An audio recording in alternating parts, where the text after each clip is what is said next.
Jai. Então, Bhaktisiddhanta Vaibhava, né? De Vikasha Swami, né? Bhakti Vikasha Swami. A gente está no contexto aqui de Prabhupada Bhaktisiddhanta, como ele dava, como ele dava Harinama, como ele dava Diksha, ou seja, a gente está vendo isso, né? Viu que ele tinha 3.000 discípulos, né? Que cerca de 500 a 1.000 discípulos foram brahmacharis, que ele dava Harinama, às vezes deu Harinama para teve 2 casos que ele deu Harinama para pessoas que ele nem conhecia, não tinha nenhum contato, mas isso não era o costume, enfim, estamos nesse aspecto agora aqui, né? Então está falando que Prabhupada Bhaktisiddhanta, ele dava apenas nos primeiros dias da missão de Prabhupada Bhaktisiddhanta, né? Ele dava para as mulheres, ele só dava Harinama, né? Ele não dava Diksha para as mulheres, né? Mas então uma discípula, né, que tinha tomado Harinama dele, né? Na verdade ele teve poucas discípulas, né?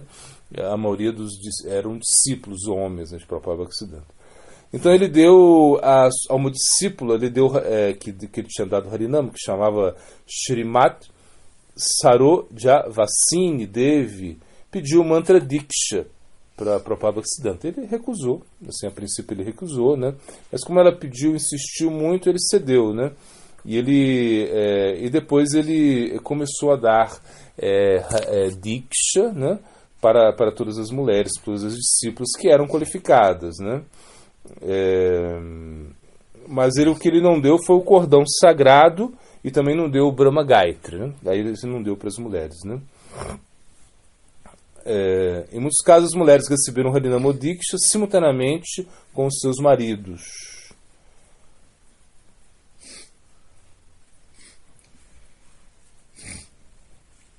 Então, claro, era uma coisa assim que a gente vê também de contexto, né, social, né?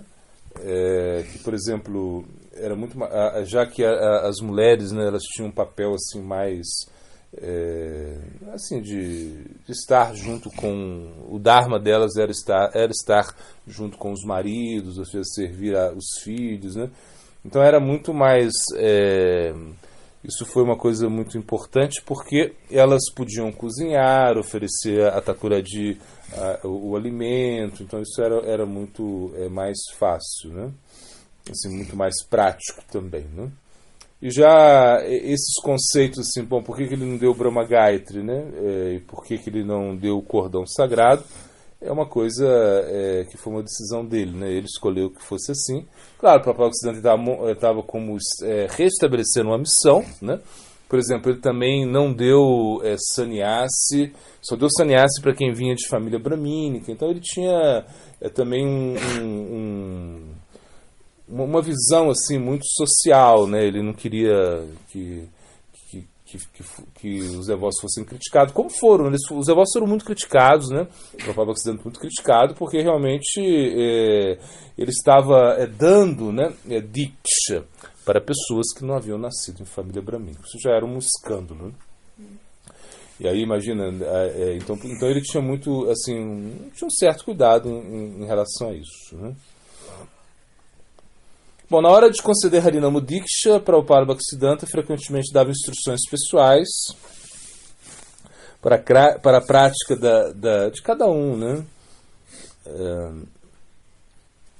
Ele concedeu Harinama Sri Dandapani Dholai em 1930. Ele orientou a cantar o Mahamantra, observar festivais Ekadashi, Vaishnavas, da literatura védica. Bom, Vaishnava, especialmente Chaitanya Bhagavata e Srimad Bhagavata, né? E tentar aprender sânscrito, né? Bom, depois que esse Dandapani Dholai recebeu Diksha, Prabhupada Bhaktisiddhanta o instruiu a cantar um lakh de nomes diariamente, né? Mas devido a responsabilidades familiares, ele achou essa diretriz muito difícil de seguir, né? Por exemplo, quando ele otorgou simultaneamente Harinama e Diksha a Abhay Charanamrita Prabhu, em 1933, ele aconselhou ele a ler o Bhakti Rasamrita Sindhu, né? Então, de acordo com a circunstância, de acordo com os discípulos que ele tinha, ele dava certas instruções, né? Da medida que aumentava o número de discípulos, né? Então era muito mais prático que os discípulos que chegavam, né, os júniores, eles fossem guiados pelos os discípulos mais antigos, né? Então ele tinha devotos líderes em diferentes regiões, né? Que se tornaram-se naturalmente Sikshas Gurus, né? Por exemplo, Bharati Maharaj, Sripada Jadubhara Das Adhikari, Sudakara Prabhu. Então ele dava diksha só para que as pessoas que esses, né, esses devotos orientassem eles, né? Isso é porque eles tinham essa confiança, né?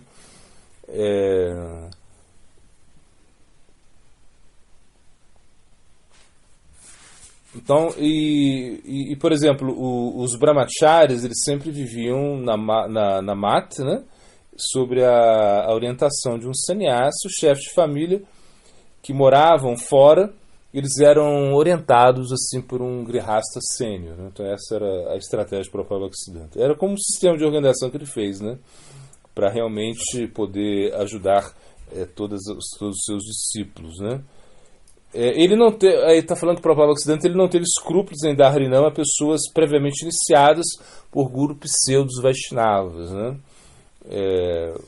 E também considerando as iniciações Prakrita Sahajas, né? Piores do que inúteis, né? Então, claro, por exemplo, porque também tem muitos trechos das escrituras que a gente vê, né? Se você toma iniciação de um guru que não é Vaishnava, você vai para o inferno, vai levar toda a sua família para o inferno, enfim. Isso é algo que o Prabhupada Bhaktisiddhanta ele não queria saber se você tivesse sido iniciado ou não por um guru que não é Vaishnava, ele ia lá e reiniciava. E também esses discípulos que vieram, né, dessas seitas, né, os Prakriti Sahajas, enfim, ele estava reiniciando todo mundo sem problema nenhum, né? Ele também introduziu no Krishna Mantra, né, um discípulo do venerável Sri Vasudeva Ramanuja Dasa. Isso era como um Babaji, eu acho, né? Eu não sei se era. Bom, Bhaktisiddhanta não aprovava que seus discípulos iniciassem durante sua presença. Um de seus primeiros sannyasis, há um tempo, se dissociava da missão e estava fazendo isso. Quando mais tarde ele se juntou à missão, ele ofereceu aqueles discípulos ao seu Guru Maharaj, que novamente os iniciou.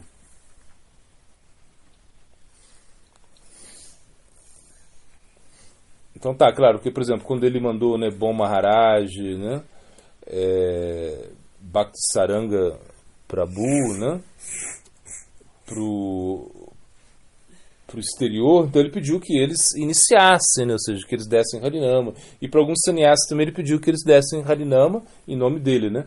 Não de uma forma independente. Mas ele nunca permitiu que isso fosse feito na sua presença, né? Então diz que Bom Maharaj ele iniciou 2 recrutas alemães, né? Ó. E Bhakti Saranga Prabhu deu iniciação a uma mulher em Londres, né? Bom, antes de se aproximar a Sarasvati Thakur para Harinama, um diretor barbudo, né, foi examinado por discípulos sênios. O homem professou: se Prabhupada me ordenou, estou preparado para pular no fogo. Mas quando a presença de Prabhupada Bhaktisiddhanta ele foi convidado a se barbear, né, o homem respondeu que gostava de sua barba e não estava disposto a abandoná-la. Ele deu vários argumentos para preservar sua barba, que era cuidadosamente penteada, sendo um deles que, tradicionalmente, muitos sadhus mantinham barbas. Então, finalmente, o Prabhupada lhe disse: ou você ama a tua barba, ou você ama Krishna. Se você quer Krishna, então desista de seu cabelo. Um deles deve ser querido para você. Krishna é o nosso Priya, querido.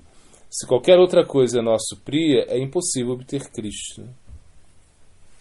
Um discípulo presente disse que se o diretor realmente entrasse no fogo, certamente ele perderia a barba.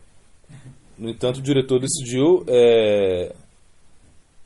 manter a barba e saiu sem levar Harinama.